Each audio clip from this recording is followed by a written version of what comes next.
Class 9ৰ পৰা 10 পালা নহয়নে?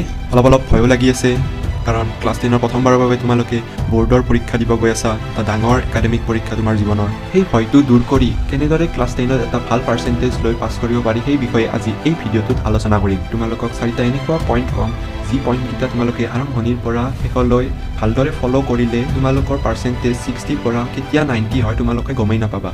প্ৰথম পইণ্টটো হৈছে সদায় পঢ়া, অৰ্থাৎ সদায় অলপ অধ্যয়ন কৰি গ'লে তোমাৰ পিছলৈ বোজা নহয়। বহুতো শিক্ষাৰ্থীয়ে এটা ডাঙৰ ভুল কৰে যে তেওঁলোকে ভাবে এতিয়া বহুত সময় আছে, 1 বছৰ আছে, এতিয়া নপঢ়োঁ, কালি পঢ়িম, কিন্তু শেষত দেখা যায় যে তেওঁলোকে লাষ্ট 2 বা 3 মাহত তেওঁলোকৰ গোটেইখিনি কভাৰ কৰিব নোৱাৰা হৈ যায়, ফলত তেওঁলোকৰ পাৰ্চেণ্টেজ নিজে তললৈ নামি আহে। যদি তোমালোকে ক্লাছ 10ৰ আৰম্ভণিৰ পৰা নিয়মিত অধ্যয়ন কৰা তেনেহ'লে পিছলৈ চাপ নহয় আৰু তোমালোকে এটা ভাল স্ক'ৰ কৰিবলৈ সক্ষম হ'বা। দ্বিতীয়তে কনচেপ্ট ক্লিয়াৰ কৰা। ক্লাছ 9ত তোমালোকে গম পাইছাই চাগে বিজ্ঞান, গণিত আদি মুখস্থ কৰিলেই নহয়, কনচেপ্ট ক্লিয়াৰ কৰি আৰু বিষয়টো বুজি উঠিলেহে তোমালোকে এটা বিষয়ত ভাল মাৰ্ক পাবলৈ সক্ষম হ'বা। গতিকে ক্লাছ 10ত সেইটো ভুল নকৰিবা যিটো তোমালোকে ক্লাছ 9ত কৰিছিলা। কনচেপ্টবোৰ আৰম্ভণিৰ পৰাই ক্লিয়াৰ কৰি যাবা। তৃতীয়তে প্ৰিভিয়াছ ইয়েৰ কুৱেশ্যন পেপাৰ।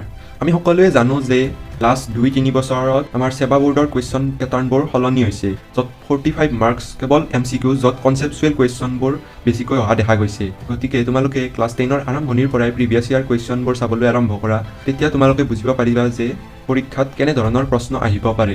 শেষৰটো আৰু গুৰুত্বপূৰ্ণ পইণ্টটো হ'ল ছ'চিয়েল মিডিয়া বা মোবাইল ডিষ্ট্ৰাকশ্যন। তোমালোকে এতিয়াই তোমালোকৰ মোবাইলৰ ছেটিংছত যোৱা আৰু তাত চাৰ্চ কৰা ডিজিটেল ৱেলবিং বুলি। তাত তোমালোকে দেখিবলৈ পাবা তোমালোকে দিনটোত মোবাইলটো কিমান সময় চাইছা। মেক্সিমামৰে 2 পৰা 3 ঘণ্টাৰ ওপৰত হ'ব। সেইটো তোমালোকে 1 ঘণ্টাৰ ভিতৰত আনিবলৈ চেষ্টা কৰা। বৰ্তমান ইউটিউব, শ্বৰ্টছ, ইনষ্টাগ্ৰাম আদিৰ প্ৰভাৱত বহুতো ছাত্ৰ ছাত্ৰীয়ে সময় নষ্ট কৰে, ফলত পঢ়াৰ সময়বোৰ কমি যায় আৰু এটা ভাল পাৰ্চেণ্টেজ স্ক'ৰ কৰাত ব্যাঘাত জন্মে। গতিকে তোমালোকে আজিয়েই এই ছ'চিয়েল মিডিয়া তোমালোকৰ মোবাইলৰ পৰা আনইনষ্টল কৰা আৰু মোবাইলৰ ডিষ্ট্ৰাকশ্যন কম কৰা। এই 4টাই আছিল পইণ্ট।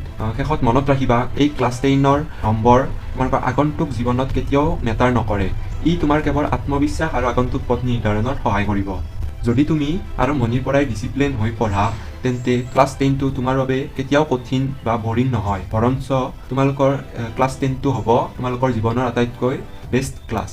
আৰু যদি তোমালোকে এনেকুৱা আৰু ষ্টাডি টিপ বিচাৰে তেন্তে চেনেলটো ছাবস্ক্ৰাইব কৰিবা আৰু কমেণ্টত জনাবা যে তোমালোকে কোনটো বিষয়ত বেছিকৈ প্ৰব্লেম পাইছা।